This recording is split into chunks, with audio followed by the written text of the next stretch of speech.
Anayasalar hem devletin temel yapısını ve işleyişini düzenleyen belgelerdir. Hem de diğer taraftan da temel hak ve özgürlükleri düzenlerler. Her iki yön itibariyle de devlet iktidarını sınırlama, onun keyfiliğe kaçmasını engelleme ve hak ve özgürlükleri güvence altına alma gibi iki temel işlevi açısından 82 Anayasası orijinal ve otantik haliyle anayasacılık teorisiyle bağdaşmayan, buna ters düşen bir anayasa niteliğine sahipti. Yani bireyi devlet karşısında koruma değil de yani mevcut devleti birey karşısında korumak gibi bir kaygıdan hareket ediyordu. Demokrasiyi sınırlayan, hak ve özgürlüklerin alanını da dar tutan, hukuk devleti anlayışıyla da çelişen birçok hükmü barındıran bir anayasaydı. Nitekim Osmanlı-Türkiye anayasacılık tarihinde kabul edilen anayasalarla mukayese edildiğinde bu anayasa geriye gidişi ifade eden bir anayasaydı. Nitekim bu özelliği dolayısıyla bu anayasa yürürlüğe girdiği günden itibaren sürekli eleştirilen, değiştirilmesi ya da yenilenmesi gerektiği söylenen bir anayasaydı.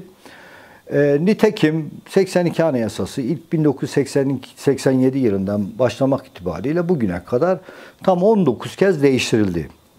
Değişiklikler 2017 anayasa değişikliğini bir tarafa bırakacak olursak ondan önceki değişiklikler hep pozitif anlamda oldu. Yani demokrasinin alanı olabildiğince genişletildi.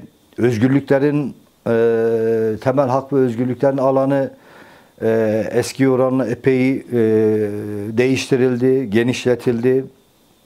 Hukuk devleti alanında var olan eksikliklerin çok önemli bir kısmı kaldırıldı bu eksiklikler.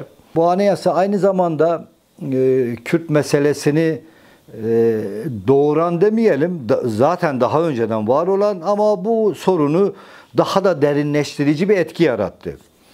Hiç şüphesiz anayasalar bu çatışma çözümünde önemli siyasi hukuki belgeler.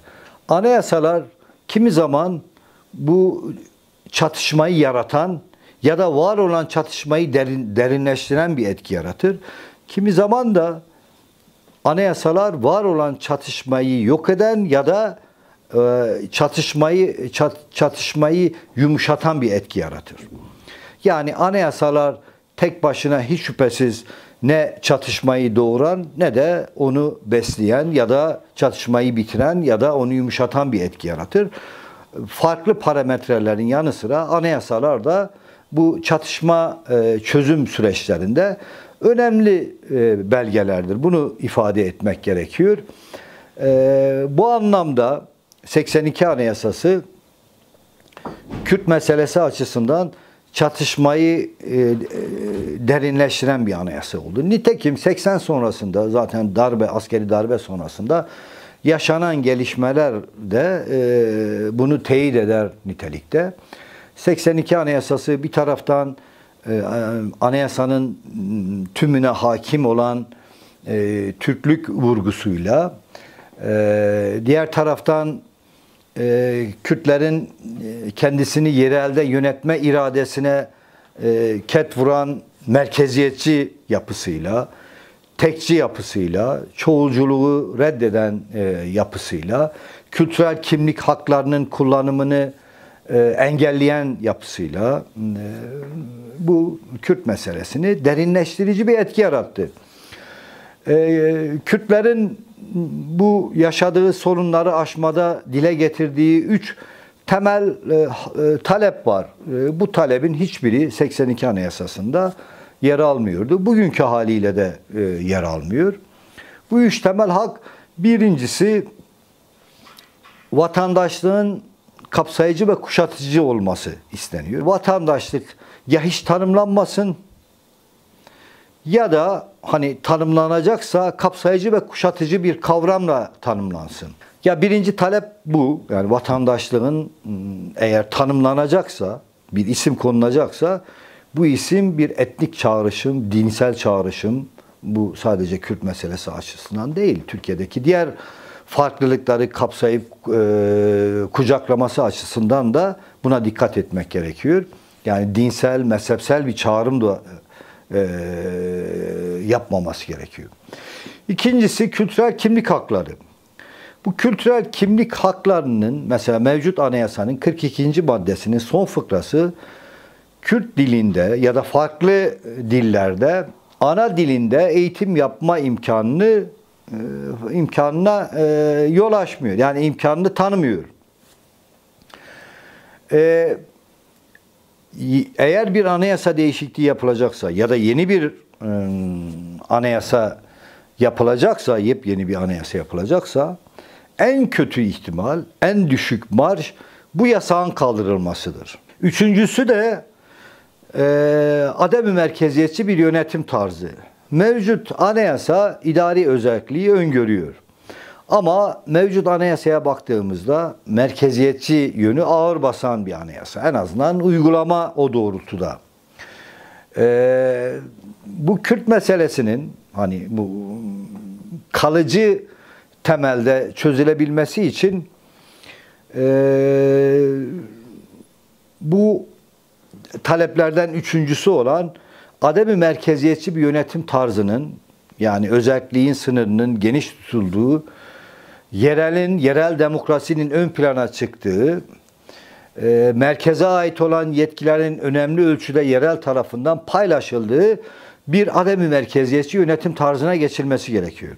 Şayet bugün sağlanmış olan negatif barışı pozitif barışa evirmek istiyorsak, bunu kalıcı kılmak istiyorsak, bu takdirde bu üç temel talebin anayasal düzeyde karşılık bulması gerektiğine inanıyorum. Anayasayı şayet değerli, önemli kılmak istiyorsak, kalıcı olmasını istiyorsak ve kalıcı bir toplumsal barışı sağlamak istiyorsak, anayasaları olabildiğince geniş mutabakat temelinde yapmak gerekiyor. Yani toplumun farklı kesimlerini kapsayan, kuşatan, onların siyasi temsilcilerinin iradelerine yer veren siyasi hukuki metinler haline getirmemiz gerekiyor. Türkiye toplumunun kendi özgür iradesi ve inisiyatifiyle yaptığı bir anayasaya kavuşabilme adına da olsa yeni bir anayasa yapmak gerekliliğine inanıyorum.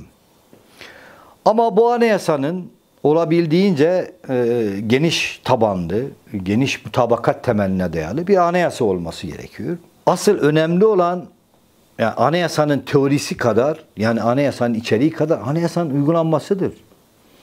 Yani pratikte bugün için şunu söyleyebilmek mümkün. Mevcut anayasa ya uyulmuyor. Bu hemen herkesin bildiği, kabul ettiği bir gerçeklik. Şimdi mevcut anayasaya uyulmadığı bir ortamda yeni bir anayasa arayışının da çok fazla bir anlamı olmaz. Bütünleşebilmek, bir toplum olabilmek için kalıcı barışı tesis edebilmek için ciddi adımların atılması gerekiyor. Bu adımlar sadece anayasal ve yasal adımlar değil, hukuki adımlar değil. Anayasal adımlara ilişkin başta ifade ettim.